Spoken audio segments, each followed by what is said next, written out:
Je vais vous montrer le montage et l'utilisation de la presse portable sur arbalète, pour arbalète à poulie, pour arbalète compound, arbalète équipée de branches séparées, c'est-à-dire de 4 pickings on appelle ça. Donc ça ne marche uniquement que sur ce genre d'arc classique, Barnet, Ten Point, Darton, EK Archery, Horizon, etc. Le principe est simple, il faut qu'il y ait 4 branches avec une séparation au milieu.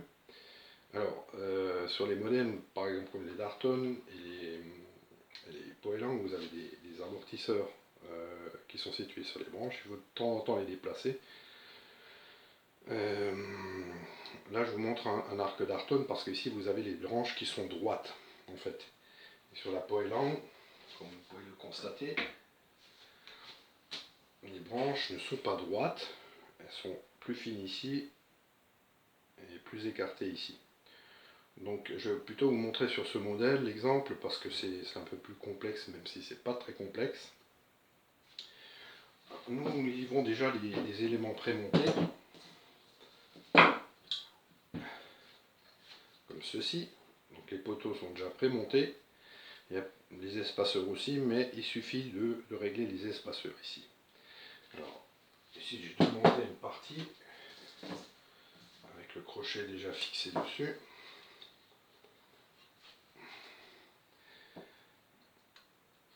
Vous voyez qu'en fait, cette partie-là vient se fixer par derrière et l'écart de cette vis et entre la branche est tout juste. Donc on utilise ce petit espaceur. Sur les arcs Darton, comme vous avez vu avant, vous mettrez ce petit espaceur là qui est beaucoup plus large. Si vous mettez ce petit truc, c'est une petite protection pour éviter d'abîmer les branches à ce niveau-là. Donc ça ne bougera pas. Donc les espaceurs ici ne sont pas absolument pas nécessaires, mais sont nécessaires à cet endroit-là. Donc il faut juste calculer l'écart maximum des branches et de mettre les espaceurs en conséquence pour éviter que la presse ne bouge lorsqu'on va presser l'arbalète. Je vais vous montrer le montage de l'autre côté. Alors, on va utiliser l'élément déjà prémonté avec le trou qui est bien dans cet axe là.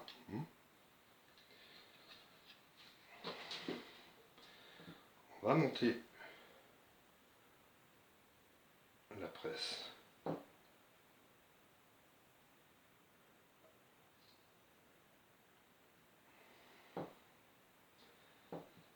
à ce niveau là et on va faire en sorte de laisser à peu près, je sais pas moi, 5-6 mm juste pour qu'on puisse passer la corde autour de la came. Ensuite là, ici j'ai déplacé l'amortisseur de vibration le maximum plus à l'avant pour pouvoir travailler. Et maintenant ce qu'il suffit de faire, c'est d'utiliser le poteau, de l'insérer de l'autre côté en faisant attention lorsque vous le passez dans le trou de ne pas abîmer les branches. Voilà. J'introduis le poteau sur la presse. Et ensuite, je vais fixer la rondelle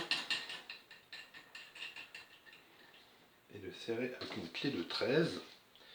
Alors c'est pas la peine de forcer, hein. Vous allez simplement serrer normalement. Les poteaux sont protégés, les poteaux en aluminium sont protégés avec du caoutchouc très épais, ce qui va protéger la branche lors de la compression. Voilà, c'est suffisamment compressé. Comme vous voyez, les éléments sont en place, ça ne bouge pas. J'ai déjà mis la fixation de l'autre côté en place. Alors le principe, comment c'est fixé, alors il y a différentes méthodes de fixation. Là j'utilise simplement une cordelette. Alors c'est un ancien armeur de chez EK Archery, une cordelette d'armeur qui est déjà pas mal abîmée, mais elle suffit largement, ça tient largement la tension. Alors nous fournissons de la corde avec, vous pouvez la doubler bien sûr. Ce qu'il suffit de faire, c'est un nœud costaud de chaque côté et ensuite de passer la tige filetée ici au niveau du poteau, d'utiliser la rondelle